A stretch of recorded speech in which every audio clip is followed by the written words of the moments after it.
Welcome to Essentially You, the podcast designed to help you build a meaningful career and satisfying life through applied positive psychology and coaching. Together, we will gain clarity, strengthen our mindsets, examine our thinking, and find the freedom to thrive. Welcome to the show. I am the greatest. I said that even before I knew I was, Muhammad Ali. And this quote from Muhammad Ali emphasizes the importance of having confidence and being resolute in one's abilities, even when faced with doubt or uncertainty.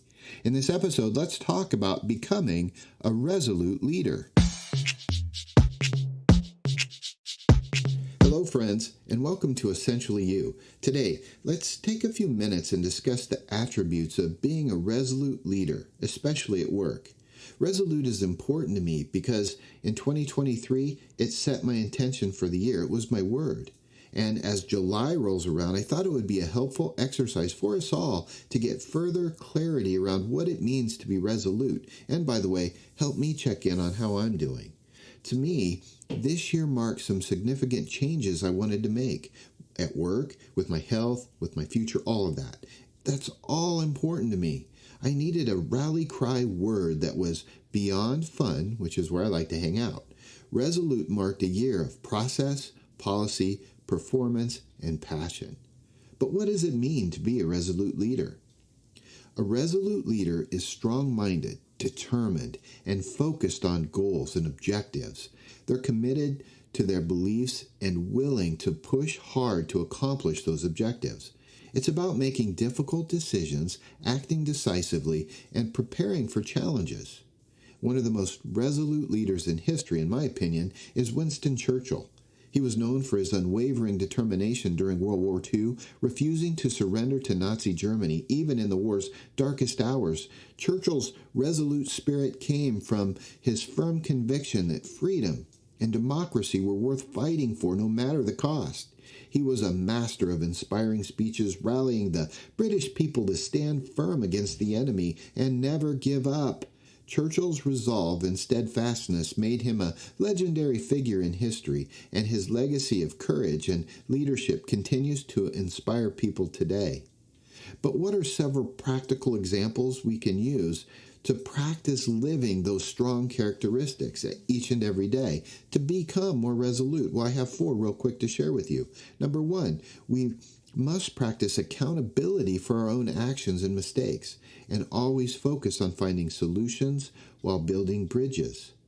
Number 2, we must practice being honest and transparent in our dealings with ourselves and our team members. We should learn to connect deeply with others while communicating effectively, and don't be afraid of offering guidance when necessary. Number 3, we should practice being self-aware of our motivations and dreams. What are those motivations, and what blind spots might they cause? And number 4, practicing resilience and utilizing the power of transition in our thinking is huge in helping us to adapt quickly to situations. What do I mean? It's the in-between. As we go from meeting to meeting, crisis to crisis, what happens in between as we go from one crisis to another, that time right there, that's the transition. And if we get really good at transitioning, then all of a sudden we can be more resolute in each and every occurrence. Now, I know you're saying, Mark, that all sounds great. However, here's the good news. We can actually develop those skills. They're all learnable. And developing these skills does require some work. It requires constant self-reflection and continuous learning. We all need to be open to feedback, seek it out, and make changes when necessary. We must try to lead by example, actively listen to others, and leverage the skills of our teams to achieve even loftier goals. This is where the power of things like the Enneagram can help us if we can self-navigate our motivations and get very clear on our key personality motivations and drivers. And by the way, a coach can help you leverage your understanding and help you practice your new learnings consistently. Now, what's the Enneagram, you might say? Well, it's a powerful tool for self-discovery and personal growth.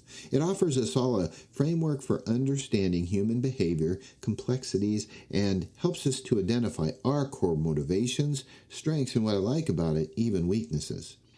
By examining the different Enneagram types, we can gain insights into our thinking, our patterns and our feelings and patterns of behavior, and learn how to better navigate our relationship with other people. The Enneagram is a valuable tool for self-actualization in that entire process, helping us to become more self-aware and empowered.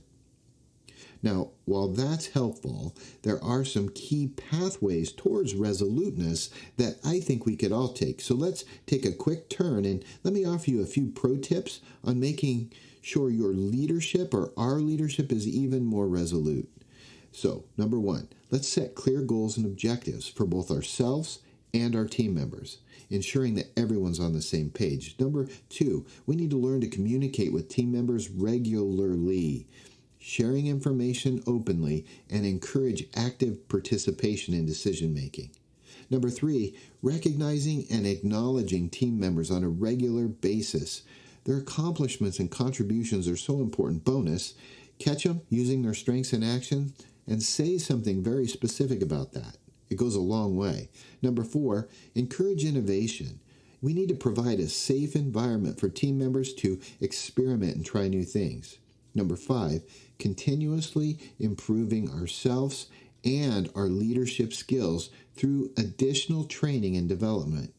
Now, there are many benefits of doing the work and being a resolute leader, and here's what I found out midway through the year. Here's a few reasons why I think it's important to do the work. One, I'm finding it creates a positive work environment where team members are motivated to achieve their goals and aspire to different heights, kind of get outside of what they thought was normal. Ask what's possible. Number two, it builds trust and confidence in team members as they understand that their leader is reliable and always focused on achieving success. Number three, it enhances the team's effectiveness, enabling them to complete projects on time at a high standard. Hallelujah.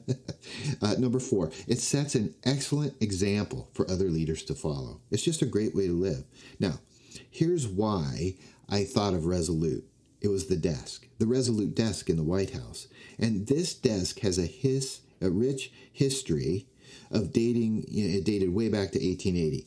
It was made from the timbers of the HMS Resolute, a British ship abandoned in the Arctic in 1854.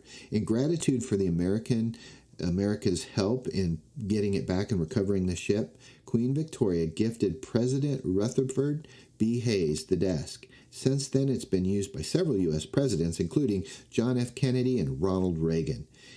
It is currently located in the Oval Office and symbolizes a special relationship between the United States and the United Kingdom, and I would say steadfast leadership during times of tension and crisis.